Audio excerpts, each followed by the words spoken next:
Hi there, Angela here and welcome back. Today I want to talk about what the cause of overspending is and finding out why you struggle with overspending. So let's get into the video. So do you find yourself frequently spending more than you can actually afford? And do your shopping sprees leave you feeling guilty afterwards? So you might go and spend far too much money knowing full well that you haven't got enough money to last you, say, to the end of the month, or that you've got something big coming up that you've got to pay and you just don't pay it. I've been in all these situations, so I completely understand. I'm not here to judge or to sit here on my high horse saying that that you're in the wrong in any way. But there's a lot of reasons behind why you do this, and as much as you can sit there and beat yourself up and think, oh God, like why did I? I know that I haven't got any money yet. I still spent it. There's other underlying reasons why you're doing this, and it's not just because you're irresponsible. No matter what anyone says, it's just not true. So it's not just about your financial management, as I've said. It's a symptom of a deeper emotional or psychological issue. I'm just saying that don't think just because you're in a difficult financial position that you're on your own, because you're not. Also, don't think that it's you being irresponsible, because there could be some underlying issue that you haven't yet found as to why you are overspending. So sometimes you can use it as a way to cope with negative emotions. It's filling a void, something that you're missing. And instead of, some people might go and drink themselves into oblivion. You don't. You get your credit card out and go and have a good old spend up. At least you're getting something out of it. So I completely get it. I completely understand. So it just could be unmet needs. And this is why you need to get deeper into finding out what the issue is, rather than just beating yourself up every time and thinking you're irresponsible with money, because it's not the case. So, ignoring the root causes of overspending, it can lead you to severe financial difficulties. Now, I've experienced this. So I wasn't taught about money. I left home at 17 years old. I didn't know anything about paying bills. I didn't know anything about anything at all. Yet there I was, free in the world, rolling around, living on my own, not having a bloody clue what I was doing. And to be quite honest with you, sometimes I still don't think I do. So, anyone that says they do, I think is a liar anyway. But so anyway, let's get back to the subject, because I do like to go, of course. So, it can lead you to the feelings of guilt, which I felt massively, and then creating a harmful loop that's hard to break as well. So if you don't understand money, there's a really good channel, actually. I'll link her in the comments here before, and I have sent clients to her to look at her channel. Her name is Nisha, and she does some amazing content on how to manage money. So if you want to go and speak and find some really good information, then I recommend Nisha as a really good starting point for you. And I've been following her for I think about a year now, and I really resonated with a lot of her content, and I think a lot of younger people and my age as well will resonate with her content. It's really good. So I'll link her channel up as well, and you can go and follow her and get some really solid financial advice. Watch her videos, binge watch them, they're brilliant. She's really good.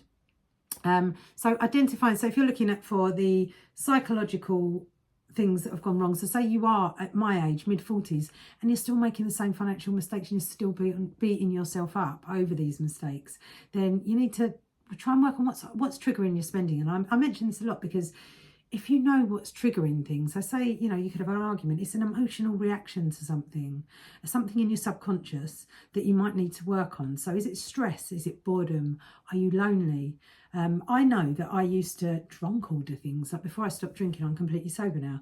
But before I stopped drinking, I used to order some amazing things, I must say, but some very questionable items. You could be drunk ordering and then just thinking, oh my God, what have I ordered? But at the same point, it could be sometimes now I do tired ordering, so that's a different one for me. So I'll wake up in the morning. I'll say, this is what I do is I'll be watching something or listening to a podcast, and they'll mention something like I don't know, like a book or some supplements, and I'll be like, I need that. So I'll order it, and like half asleep, and then things will arrive, and I'll be like, what use was that supplement? I don't even know anymore. And then I'll have to think back to why I ordered it. So yeah, there's just an example of the sort of thing that I do.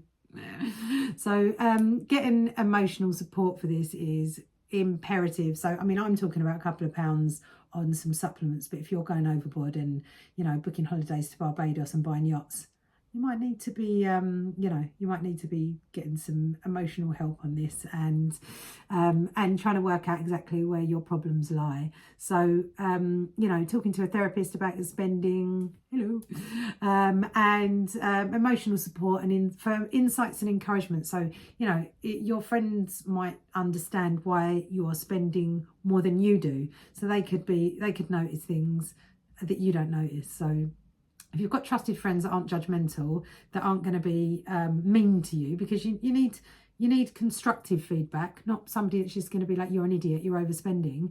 You need somebody that's going to be kind to you, and that's going to give you some decent advice, and just say, look, I've noticed that you're doing this. Might need to go and see a therapist, or you might need to just think about why you're spending, because it's a bit OTT compared to maybe what they think, particularly if there's somebody that's very good with their finances. They're always the people to look at, not the people that aren't. So practice mindful spending as well, and this is something I really do try and do now. So before making a purchase on anywhere apart from when I'm tired and buying supplements, take a moment to reflect on whether you actually need to buy it, or is it just a want. So mindfulness can help you make more intentional decisions as well. So just try that as a starter, really thinking about why you want to buy this, whatever it is, and do you want or do you need it? I need everything, but if you're struggling, then you need to start looking at that kind of thing. So, and obviously, as I've said before, creating a budget, there's loads of free resources online on how to get a realistic budget and stick to it as well. So and that can help you gain a bit of control, because your issues could be control issues, or the fact that you were being controlled. Perhaps you've been in a controlling relationship, perhaps your parents were controlling with money, and now you're suddenly got your own money. You're like, I can buy anything I want, and off you go. And then it disrupts your life, and can make you get into debt. And so creating a budget can really help you sort of gain control of your finances and reduce the temptation to overspend as well. So finding some healthy coping mechanisms. So finding activities to distract you, basically. So if there is, if you don't feel like you want to go to therapy, if it's not for you yet, but you've got a problem, then try moving yourself over to something. So that could be taking a dog out for a walk, finding a new hobby that doesn't cost you a fortune. There's loads of free stuff, because that was one thing that I used to do. I used to find another hobby, and it used to be like I'd spend hundreds of pounds buying all the gear, and then I'd do the hobby for like 2 months and then not do it. Amount of stuff I've got in the eaves of my loft that I don't want to chuck away because I spent so much money on it, but it's probably it's always sports stuff, and it's probably all out of date now anyway, so I probably should sell that. Anyway, note to self.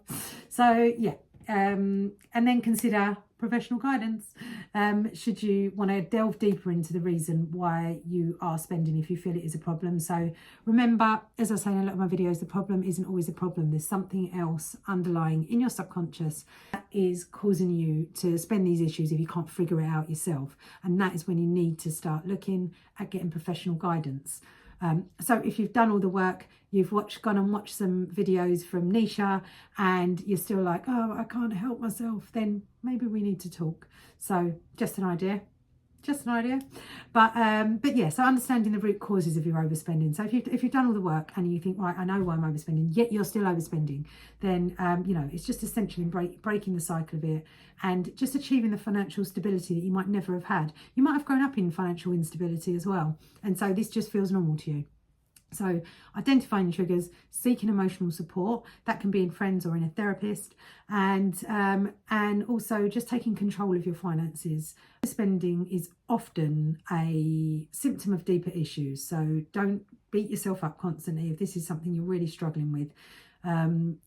Addressing these issues at a deeper level can lead to a really healthy and happier life, and it is attainable.